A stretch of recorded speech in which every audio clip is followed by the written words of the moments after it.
নমস্কার। ঠাকুরমা স্বামীজির সকল ভক্তকে জানাই সকলের মা শ্রীমা সারদা চ্যানেলে সুস্বাগতম। ঠাকুরমা স্বামীজির কৃপায় আশা করি আপনারা সকলে কুশলে আছেন। আজ পড়ব শ্রী শ্রী মায়ের জীবনের একটি অভূতপূর্ব ঘটনা।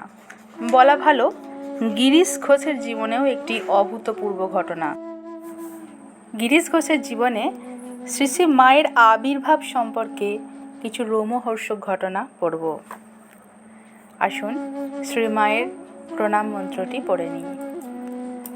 যথাগ্নি দাহিকা শক্তি রামকৃষ্ণে স্থিতা হিয়া সর্ববিদ্যাং স্বরূপাম তাং শারদাম প্রণমাম্যহম। গিরিশ ঘোষের জীবনে শ্রী মায়ের আবির্ভাব অলৌকিক পথে।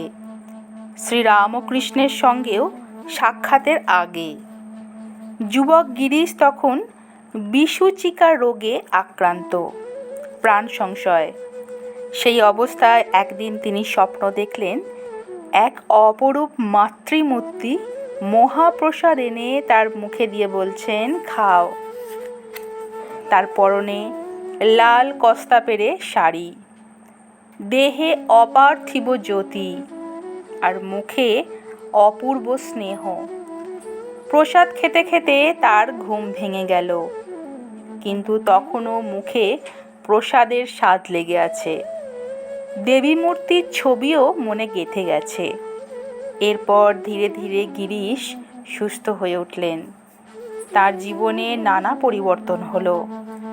এতদিন ধরে নিজের ওপর জোর করে নাস্তিকতার একটা আবরণ চাপিয়ে রেখেছিলেন।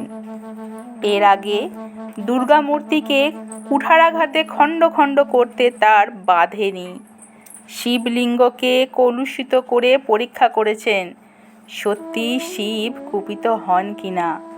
কিন্তু এই ঘটনার পর তার দেবভক্তি ফিরে এলো।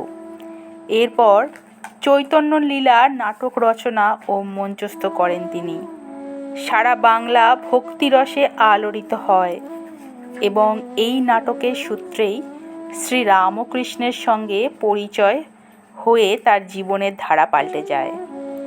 শ্রীরামকৃষ্ণের চরণে আত্মসমর্পণ করেন গিরিশ ঘোষ। ঠাকুর তার সব ভার নেন। তার ভক্তি বিশ্বাসের প্রশংসা করে বলেন, ওর 5 শিকে 5 আনা ভক্তি, ভক্তি যেন উতলে পড়ছে। শ্রীমার চরণ স্পর্শ ও তার শ্রীমুখ দর্শন করার আগেই গিরিশচন্দ্র ঘোষ মাকে জগজ্জননী হিসাবে ভক্তি করতে শুরু করেছিলেন। 1890 খ্রিস্টাব্দের শেষ ভাগ। মা আছেন বরানগরের একটি বাড়িতে। গিরিশ তাঁর দ্বিতীয় পক্ষের শিশুপুত্রকে নিয়ে সেই বাড়িতে এসেছেন। সেখানে এসেই পুত্রটি মাকে দেখবার জন্য ব্যাকুল হলো। সে আগেও মাকে দেখেছে, কিন্তু গিরিশ দেখেননি। ভাবে ভাবে সে উহ উহ করে দোতলায় শ্রীমা যে ঘরে আছেন সেই ঘরটা দেখাতে লাগলো। জনৈক সেবক তাকে ওপরে নিয়ে গেলে সে মায়ের চরণতলে প্রণাম করল এবং নিচে নেমে বাবাকে ওপরে নিয়ে যাবার জন্য হাত ধরে টানতে লাগলো। গিরিশ ঘোষ উচ্চস্বরে কেঁদে বলে উঠলেন, ওরে, আমি মাকে দেখতে যাব কি? আমি যে মহাপাপী। শিশুটি কিন্তু ছাড়ল না। তখন তাকে কোলে করে চোখের জলে ভাসতে ভাসতে গিরিশ ওপরে গেলেন এবং মায়ের পদতলে সাষ্টাঙ্গ প্রণাম করে বললেন, মা, এ হতেই তোমার শ্রীচরণ দর্শন হলো। অর্থাৎ পুত্রটির জন্যে, ছেলেটির জন্যেই মায়ের দর্শন পেলেন। সেদিন চরণ স্পর্শ করলেও মাতৃমুখ দর্শন করতে পারেননি তিনি। কারণ লজ্জাশীলা মা ঘোমটায় সারা মুখ ঢেকে রাখতেন। মাতৃমুখ দর্শন করতে পেরেছিলেন আরও পরে, 1891 খ্রিস্টাব্দে জয়রামবাটিতে। জয়রামবাটি পৌঁছে গিরিশ প্রথমে স্নান করলেন। তারপর আর্দ্র বস্ত্রে চললেন মাকে প্রণাম করতে। শ্রী মায়ের চরণে মস্তক স্পর্শ করে প্রণাম করে যেই তিনি ওপরে তাকিয়েছেন, দেখলেন মায়ের মুখ থেকে ঘোমটাটা সরে গেছে। মায়ের মুখের দিকে তাকিয়ে তিনি চমকে বলে উঠলেন, অ্যাঁ মা, তুমি? এই সেই মাতৃমূর্তি যিনি বহু পূর্বে স্বপ্নে তাকে দেখা দিয়েছিলেন। তিনি বুঝলেন এই দেবী তাকে সতত রক্ষা করে আসছেন। তবুও মায়ের মুখে ঘটনার সত্যতা জানার জন্য বাইরে এসে আরেকজনকে দিয়ে মাকে জিজ্ঞাসা করতে পাঠালেন সত্যিই মা তাকে আগে কখনো ওইভাবে দর্শন দিয়েছেন কিনা। মা স্বীকার করলেন। এরপর মাকে একদিন গিরিশ ঘোষ জিজ্ঞাসা করেছিলেন, তুমি কী রকম মা? মা এক অপূর্ব উত্তর দিয়েছিলেন, আমি সত্যিকারের মা, গুরুপত্নী নই, পাতানো মা নই, কথার কথা মা নই, সত্য জননী। জয়রামবাটিতে গিরিশবাবু সেবার দীর্ঘদিন ছিলেন। একদিন কালীমামা, শিশি মায়ের ভাই, গিরিশ ঘোষকে বললেন, তোমরা দিদিকে মা জগদম্বা, জগজ্জননী ইত্যাদি কতই বলো, কই আমরা তো একই মাতৃগর্ভে জন্মেছি, আমি তো কিছুই বুঝতে পারলাম না।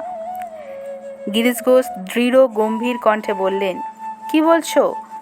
তুমি এক সাধারণ পাড়া গিয়ে ব্রাহ্মণের ছেলে, যজন যাজন পঠন পাঠন ব্রাহ্মণের কাজ ছেড়ে চাষবাস নিয়ে জীবন কাটাচ্ছ।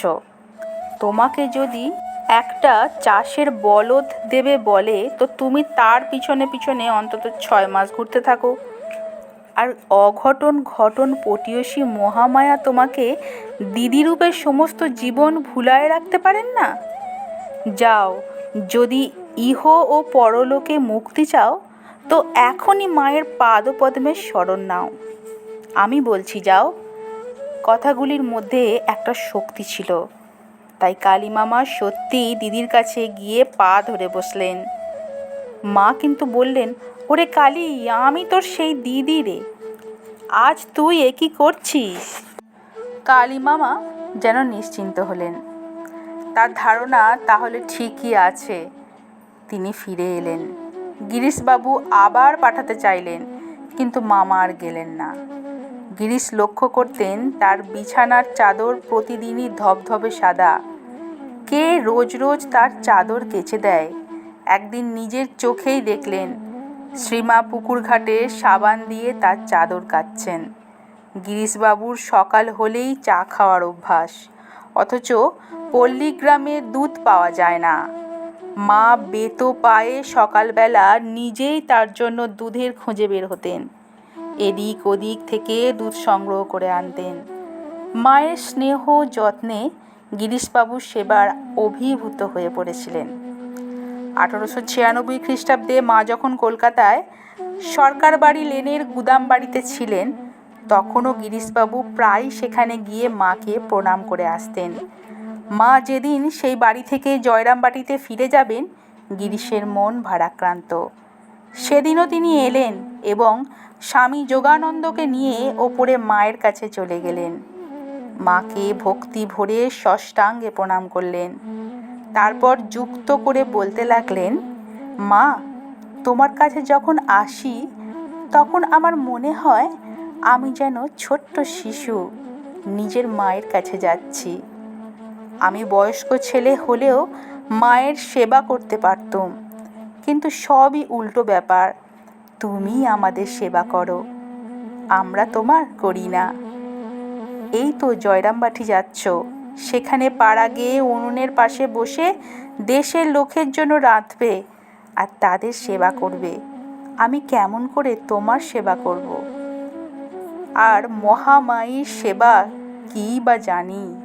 বলতে বলতে ভাবাবেগে তার গলা বন্ধ হয়ে গেল। তারপর সকলের দিকে চেয়ে আবার বলতে লাগলেন, ভগবান ঠিক আমাদেরই মতো মানুষ হয়ে জন্মান, এটা বিশ্বাস করা মানুষের পক্ষে শক্ত।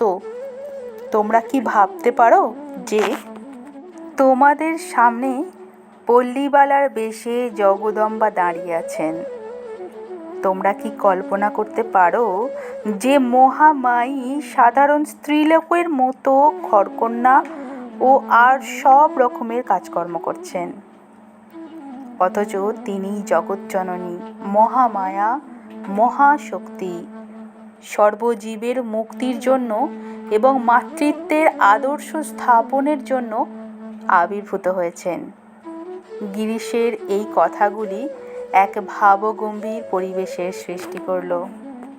আর একদিন জনৈক সন্ন্যাসী একদিন শ্রী শ্রী মাকে জিজ্ঞাসা করেন, আপনি মঠের সাধুদের সন্ন্যাস নাম ধরে ডাকেন না কেন? মা উত্তর দেন, আমি মা কিনা, সন্ন্যাস নাম ধরে ডাকতে প্রাণে লাগে। আর একজন সন্ন্যাসী প্রশ্ন করেন, আপনি আমাদের কিভাবে দেখেন? মা উত্তর দেন, নারায়ণভাবে দেখি। সেই সন্ন্যাসী বললেন, আমরা আপনার সন্তান, নারায়ণভাবে দেখলে তো সন্তানভাবে দেখা হয় না। মা বললেন, নারায়ণভাবেও দেখি, সন্তানভাবেও দেখি। নমস্কার। আজকে শ্রী শ্রী মায়ের কথা পাঠ আমরা এখানেই সমাপ্ত করছি।